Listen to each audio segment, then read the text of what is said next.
Hey there. So these are the new mixed questions for the National Counselor's Exam as well as the CPCE. So we have the pre-test already, which I'm quite sure you've used already, 160 questions. And now we have theories questions as well as a combination of human growth and development and counseling, help, and relationship questions. The last two that I put together myself, they're scenario based, some just to get an in depth understanding of the theorists. So happy studying and comment and let me know what you think about the new ones I just added. Have a good day and happy studying.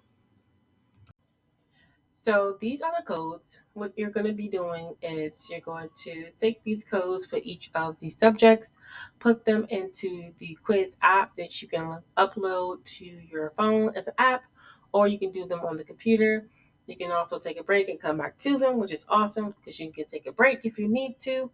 But these codes do not expire until the 31st of December. So you have plenty of time to study. So happy studying.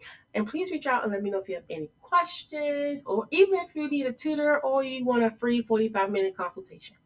But either way, happy studying. And I hope these codes help you as much as it has helped so many other people.